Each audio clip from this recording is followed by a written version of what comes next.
Good morning, children. From today onwards, we are going to start with a new chapter of accounts. The chapter is Final Accounts. So, बच्चों इस chapter में अब हमें क्या पढ़ना है? जब हम ट्रायल बैलेंस बना लेते हैं, ठीक है, जनरल हमने कर लिया, हमने जो है लेजर अकाउंट्स प्रिपेयर कर लिए, हमने उसके बाद में ट्रायल बैलेंस बना लिया, तो फाइनली जो कंपनी होती है, जो बिजनेस होता है, वो ये जानने की कोशिश करता है कि एक फाइनेंशियल ईयर में, आपको पता है फाइनेंशियल ईयर क्या होता है, 1 अप्रैल टू 31 मार्च होता है। एक फाइनेंशियल ईयर में हमारी कंपनी या हमारे बिजनेस को प्रॉफिट हुआ है या लॉस हुआ है। तो प्रॉफिट और लॉस से लेकर के बैलेंस शीट को प्रिपेयर करने तक का जो काम होता है वो होता है फाइनल अकाउंट्स के अंडर। तो यहाँ पर अब इस चैप्टर में जो हम पढ़ेंगे वो हम ट्रेडिंग अकाउंट के बारे में पढ़ेंगे, प्रॉफिट एंड लॉस अकाउंट के बारे में पढ़ेंगे और बैलेंस शीट के बारे में पढ़ेंगे। But firstly let's come to know what is the meaning of final account as I told you. Okay, let's start reading children. After having checked the accuracy of the books of accounts through preparation of trial balance, businessman wants to ascertain the profit earned or loss suffered during the year and also the financial position of his business at the end of the year. For this purpose, he prepares final accounts which are also known as financial statements. These includes the following: trading account, profit and loss account, balance sheet. तो देखिए यहाँ पर यही बात आपको बताई गई है कि जब आप ट्रायल बैलेंस प्रिपेयर कर लेते हैं, ठीक है, आपने ये देख लिया कि आपने जो जनरल एंट्री करी थी वो सही करी थी, आपने जो लेजर्स बनाए थे वो सही बनाए थे, फिर जब आपने ट्रायल बैलेंस बना करके उसकी कैलकुलेशन को चेक कर लिया, तो उसके बाद में जो बिजनेसमैन है वो ये जानने की कोशिश करता है कि इतना सब कुछ काम जो उसने अपने बिजनेस में किया उससे उसको प्रॉफिट हुआ या उसको लॉस हुआ। ठीक, तो प्रॉफिट एंड लॉस उसको असर्टेन करने के बाद में वो क्या करता है, इसके साथ साथ वो ये भी चेक करना चाहता है कि उसकी कंपनी या उसके बिजनेस की फाइनेंशियल पोजीशन कैसी है साल के अंत में। ठीक है, साल के एंड में, ईयर के एंड में उसकी बिजनेस की फाइनेंशियल पोजीशन कैसी है। फाइनेंशियल पोजीशन मतलब उसके असेट्स, उसकी लायबिलिटीज किस पोजीशन में। अब आप असेट्स और लायबिलिटीज का मतलब जानते हैं, ठीक है, तो इसके लिए वो क्या करता है, 3 टाइप्स ऑफ अकाउंट्स को प्रिपेयर करता है। फर्स्ट है trading account, profit and loss account, balance sheet. तो in today's class we will go through the topic of trading account कि क्या होता है ट्रेडिंग अकाउंट। तो ट्रेडिंग अकाउंट की अगर हम आपको बात करें तो ट्रेडिंग अकाउंट का मतलब होता है मैन्युफैक्चरिंग के टाइम पर जितनी भी टाइप के एक्सपेंसेस होते हैं या जितनी भी टाइप की हमारी इनकम्स होती हैं, that is the part of trading account. ठीक है, आपने प्रोडक्शन किया, उस प्रोडक्शन के टाइम पर आपकी मैन्युफैक्चरिंग के टाइम तक के आपके जितने भी एक्सपेंसेस होंगे या आपकी जितनी भी इनकम होंगी वो आपकी कहलाएंगी ट्रेडिंग अकाउंट। ठीक, तो इसमें क्या होता है, इसमें जो हमारा प्रॉफिट कैलकुलेट होता है वो प्रॉफिट होता है हमारा ग्रॉस प्रॉफिट या ग्रॉस लॉस। ठीक, ग्रॉस प्रॉफिट कब होगा, जब एक बिजनेस की, एक कंपनी की एक्सपेंसेस कम होंगी और उसकी इनकम ज्यादा होंगी तो वहां पर ग्रॉस प्रॉफिट होगा। अगर उसी बिजनेस की, ठीक, एक्सपेंसेस ज्यादा है और इनकम कम है तो उसको ग्रॉस लॉस होगा। ठीक है, तो ये हमने एक ब्रीफ आउट करा कि ट्रेडिंग अकाउंट क्या होता है। Now let's start reading. Trading account is prepared for calculating the gross profit और ग्रॉस लॉस। आपको सबसे पहली बात को इस बात का ध्यान रखना है कि जो ट्रेडिंग अकाउंट होता है उसको हम ग्रॉस प्रॉफिट या ग्रॉस लॉस कैलकुलेट करने के लिए बनाते हैं। ठीक, ग्रॉस प्रॉफिट ग्रॉस लॉस क्या होता है, एक पर्टिकुलर चीज तक का, एक पर्टिकुलर अकाउंट तक का जो हम प्रॉफिट या लॉस जनरेट करते हैं, that is known as the gross profit या ग्रॉस लॉस। ठीक है, arising or incurred as a result of the trading activities of the business. In other words, it is prepared to show the results of manufacturing, buying and selling of goods. ठीक, यही अभी हमने आपको बताया starting में कि जो हमारा ट्रेडिंग अकाउंट होता है ये मैन्युफैक्चरिंग के टाइम के या बाइंग एंड सेलिंग के जो भी खर्चे होते हैं या जो भी इनकम होती है उनसे रिलेटेड चीजों के लिए प्रिपेयर किया जाता है। ठीक है, if the amount of sales exceeds the amount of purchases and the expenses directly connected with such purchases, the difference is termed as gross profit. मतलब ग्रॉस प्रॉफिट कब होगा? जब हमारी इनकम ज्यादा होंगी और हमारे एक्सपेंसेस कम होंगे। प्रॉफिट तो तभी होता है ना जब इनकम ज्यादा होगी और एक्सपेंसेस कम होंगे, ठीक है। On the contrary, if the purchases and direct expenses exceeds the sales, the difference is called the gross loss। और gross loss कब होगा? जब हमारे expenses ज्यादा होंगे हमारी इनकम से, ठीक है, तो आपको लॉस होगा, ये भी आपको पता है। A trading account records the amount of purchases of goods and also the expenses which are incurred in bringing the commodity to a sellable state। तो ट्रेडिंग अकाउंट में हम क्या करते हैं, आपको ये याद रखना है कि ट्रेडिंग अकाउंट में जितने भी डायरेक्ट एक्सपेंसेस होते हैं या डायरेक्ट इनकम्स होती हैं वो हमारी ट्रेडिंग अकाउंट में जाती हैं, ठीक है। All the direct expenses and all the direct incomes will go under the trading account. Direct expenses और डायरेक्ट इनकम मतलब मैन्युफैक्चरिंग और बाइंग एंड सेलिंग से रिलेटेड जितने भी एक्सपेंसेस और जितनी भी इनकम्स हैं वो हमारी ट्रेडिंग अकाउंट के अंदर जाएंगी। So children, now we have to study the format of trading account। trading account कैसे प्रिपेयर करा जाता है? तो फॉर्मेट पढ़ने के लिए सबसे पहले what we have to do, you must write this trading account, ठीक है। फॉर द ईयर एंडिंग, या ब्रैकेट में लिखेंगे फॉर द ईयर एंडिंग। जब भी आपका फाइनेंशियल ईयर एंड हो रहा है, आपका फाइनेंशियल ईयर खत्म हो रहा है, यहाँ पर वो डेट और वो ईयर आएगा।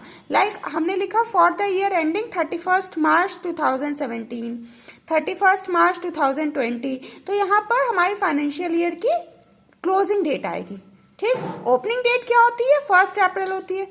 फाइनेंशियल ईयर क्लोजिंग डेट क्या होगी? 31 मार्च होगी। तो आप हमेशा 31 मार्च लिखेंगे और जो उसका रिलेटेड ईयर होगा आप उसको लिखेंगे। This we will discuss in the numerical question.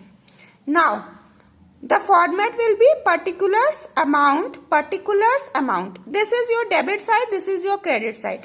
ये आप पढ़ चुके हैं लेजर बनाते वक्त कि जो हमारा लेफ्ट हैंड साइड होता है वो हमारा डेबिट साइड होता है और जो हमारा राइट हैंड साइड होता है वो हमारा क्रेडिट साइड होता है, ठीक है। अब जब आप डेबिट में लिखेंगे कुछ भी तो आप 2 करके लिखेंगे, ये देखिए, और जब भी आप क्रेडिट में लिखेंगे तो आप उसको बाय करके लिखेंगे। This is must. अगर आप ये नहीं लिखते हैं तो आपका क्वेश्चन आपके मार्क्स डिडक्ट होंगे, ठीक है। तो आपको टू और बाय का ध्यान रखना है। सबसे पहले जब आप जो है क्वेश्चन स्टार्ट करेंगे, ट्रेडिंग अकाउंट बनाना स्टार्ट करेंगे, तो सबसे फर्स्टली आपको ओपनिंग स्टॉक लिखना होगा, क्योंकि जो भी बिजनेस होगा वो अपने पास में सबसे पहले कुछ स्टॉक होगा वो लेकर के आएगा। इसलिए जब भी क्वेश्चन स्टार्ट करना है तो ओपनिंग स्टॉक करके ही स्टार्ट करना है, ठीक है। अगर आपका ऊपर नीचे हो जाता है तो कोई प्रॉब्लम नहीं है, लेकिन कोई भी क्वेश्चन आप करते हैं तो उसका एक सिस्टमैटिक वे होता है। तो सिस्टमैटिक वे में ही आपको कोशिश करनी है कि आप चलें। सबसे पहला आपका ओपनिंग स्टॉक होगा, फिर आपको कोशिश करनी है कि उस स्टॉक के लिए वो कुछ परचेजेस करेगा, तो नेक्स्ट जो भी आप लिखेंगे वो परचेजेस होगा, ठीक। इसके बाद आप कुछ भी ऊपर नीचे कर सकते हैं, इसी सीक्वेंस में आपको चलने की जरूरत नहीं है, ऐसा कोई कंपल्शन नहीं है। तो परचेजेस में से बच्चों अगर कोई परचेज रिटर्न होगा, या परचेज रिटर्न का एक और नाम भी होता है रिटर्न आउटवर्ड्स, तो उसको आपको लेस करना होगा कि ये आप परचेज रिटर्न का मीन्स पढ़ चुके हैं। जो भी सामान परचेज हुआ था वो रिटर्न कर दिया गया, वो वापस कर दिया गया, तो इसको हम परचेज रिटर्न कहते हैं। परचेजेस में से उसका रिटर्न माइनस होगा, ठीक। वेजेस आप अपने लेबर को डेली टू डेली देते हैं, तो ये भी मैन्युफैक्चरिंग डायरेक्ट आपका एक्सपेंस है। अगर वेजेस एंड सैलरीज दिया होगा तो वो भी आपका जाएगा ट्रेडिंग अकाउंट में। डायरेक्ट एक्सपेंसेस जाएंगे। डायरेक्ट एक्सपेंसेस में कौन कौन से? कैरेज है, अगर खाली कैरेज लिखा है तो आप ट्रेडिंग में ही डालेंगे। कैरेज इनवर्ड लिखा है तो भी आप इसको ट्रेडिंग में डालेंगे। कैरेज इनवर्ड क्या होता है? कैरेज इनवर्ड होता है जो ट्रांसपोर्टेशन एक्सपेंसेस हमारा प्रोड्यूसर करता है फैक्ट्री से अपने गोडाउन तक के सामान मंगाने में, ठीक है। जैसे फैक्ट्री है, कोई फैक्ट्री से उसको अपने गोडाउन तक सामान मंगवाना है, तो उसके लिए जो ट्रांसपोर्टेशन एक्सपेंस वो देगा वो कैरेज इनवर्ड कहलाते हैं, ठीक है। कैरेज ऑन परचेजेस हो गया, गैस फ्यूल एंड पावर हो गया, फ्रेट ऑक्ट्रॉय एंड कार्टेज हो गया, ठीक है। फ्रेट भी हमारा वो होता है, जैसे हम कहते हैं ना भाड़ा आप देते हैं किसी को, ठीक है, ऐसे ट्रेन वगैरह में। तो ये कैरेज तो आपका नॉर्मली ट्रांसपोर्ट चलता है, फ्रेट आपका ट्रेन वगैरह के लिए चलता है, जैसे जो रेलवेज होती है ना गुड्स के लिए, तो उसके लिए जो आपको एक्सपेंस देना होता है वो फ्रेट कहलाता है, ऑक्ट्रॉय या कार्टेज। मैन्युफैक्चरिंग एक्सपेंसेस, ठीक है, मैन्युफैक्चरिंग प्रोडक्शन के टाइम के जो खर्चे हैं, या प्रोडक्टिव एक्सपेंसेस। फैक्ट्री एक्सपेंसेस, क्योंकि फैक्ट्री में ही सामान बन रहा है, तो फैक्ट्री से रिलेटेड जितने एक्सपेंसेस हैं वो भी ट्रेडिंग में जाएंगे, क्योंकि वो भी आपके क्या हो गए, डायरेक्ट एक्सपेंस हो गए। Dock charges and clearing charges. Dock charges और क्लियरिंग चार्जेस बेटा उसमें लगते हैं जब आपका एक्सपोर्ट इम्पोर्ट का जो है केस होता है, ठीक है। आपने कोई सामान है, कोई रॉ मटेरियल है, वो आपने बाहर से मंगाया, तो जब आपका वो सामान आपके एरिया में उतरता है, ठीक है, वो शिप जैसे आपके एरिया में आकर के रुकी, तो वहां पर जो आपको चार्जेस देने पड़ते हैं उसको आप डॉक चार्जेस या क्लियरिंग चार्जेस बोलते हैं। इंपोर्ट ड्यूटी और कस्टम ड्यूटी, ये भी हमारी इंपोर्ट एक्सपोर्ट के टाइम के लिए ही यूज होती है। इंपोर्ट ड्यूटी होती है क्योंकि आपने क्या करा, सामान मंगवाया है, तो यहाँ पर आपको देना होगा वो सामान। वहां पर कौन देगा, जो एक्सपोर्ट कर रहा है, वो वहां से एक्सपोर्ट ड्यूटी दे करके भेजेगा। रॉयल्टी, रॉयल्टी क्या होती है, रॉयल्टी जो है आपकी गुडविल के अकॉर्डिंग दी जाती है, ठीक है, कितनी ज्यादा आपकी रॉयल्टी है उसके अकॉर्डिंग चार्जेस लगते हैं, उसको हम रॉयल्टी बोलते हैं। फिर आ जाते हैं क्रेडिट साइड में। क्रेडिट साइड में आप सेल्स लिखते हैं, सेल्स आपकी इनकम है, ठीक है, हमने आपको बताया क्रेडिट में आप सारी इनकम्स लिखेंगे, तो सेल आपकी इनकम हो गई, ठीक, आपने सामान बेचा, उससे आपको पैसे मिले, तो वो आपकी सेल्स हो गई। उसमें से अगर कोई रिटर्न है तो आप माइनस करेंगे। सेल्स रिटर्न का एक और नाम भी होता है रिटर्न इनवर्स। तो ये बात आपको ध्यान बहुत अच्छे से रखनी है कि आप रिटर्न इनवर्स को सेल्स में से ही माइनस करें, बच्चे इसमें बहुत कंफ्यूज होते हैं। और परचेज में से आप रिटर्न आउटवर्ड को ही माइनस करें। अगर डायरेक्ट आपको परचेज रिटर्न दिया तो दिक्कत नहीं होगी, लेकिन अगर आपको रिटर्न आउटवर्ड या रिटर्न इनवर्ड क्वेश्चन में दिया है तो आप कंफ्यूज हो जाते हैं। आप यही सोचते हैं कि जो है रिटर्न इनवर्ड सेल्स रिटर्न होता है, ये परचेज रिटर्न होता है, तो इसमें कंफ्यूज मत होइएगा। नेक्स्ट है हमारा क्लोजिंग स्टॉक। क्लोजिंग स्टॉक क्या होता है, जो स्टॉक हमारा साल के आखिरी में हमारे पास बच गया, तो ये भी हमारे पास बच गया, तो ये हमारे लिए इनकम हुई है, हमने अभी सेल नहीं किया है। अब आप क्या करेंगे, जितना डेबिट का टोटल होगा आप उसको टोटल कर लेंगे, ठीक है, जितना डेबिट का अमाउंट होगा आप इंडिविजुअली उसको टोटल करेंगे। फिर जितना क्रेडिट का अमाउंट होगा आप उसको इंडिविजुअली टोटल करेंगे। फिर क्या सेकंड स्टेप आपको क्या करना होगा, डेबिट के अमाउंट को क्रेडिट के अमाउंट से मैच करना होगा।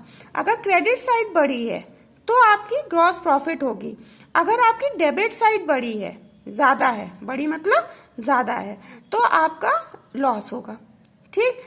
डेबिट और क्रेडिट को माइनस करने के बाद जिधर भी आपका अमाउंट कम होगा, आइदर इन डेबिट साइड और क्रेडिट साइड, ठीक है, आप उधर उसको बैलेंस करेंगे। ये देखिए ऐसे, टू ग्रॉस प्रॉफिट।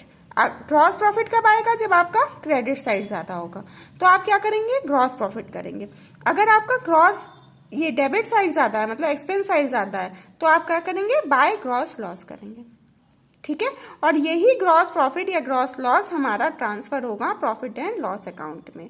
अब प्रॉफिट एंड लॉस क्या होता है ये हम पढ़ेंगे अपनी कल की क्लास में, ठीक है। लेकिन आपको आज क्या करना है, आज आपको ये पूरा फॉर्मेट रिवाइज करना है, ये पूरा फॉर्मेट बहुत अच्छे से पढ़ना है, क्योंकि जब आपको क्वेश्चन मिलेगा तो आपको ये सारी चीजें एक साथ में लिख करके दी होंगी, and then you have to identify that what the head will go under in which account, ठीक है, that the particular head will go under which account. जैसे आपको दे दिया गया कैरेज, तो आपको पता होना चाहिए कैरेज आपका ट्रेडिंग में जाएगा, प्रॉफिट एंड लॉस में जाएगा या बैलेंस शीट में जाएगा। तो ये आप तभी कर सकते हैं जब आप फॉर्मेट को बहुत अच्छे से पढ़ेंगे, ठीक है। तो the work that you have to do today is learn this format. Okay, thank you children, have a nice day, God bless you all.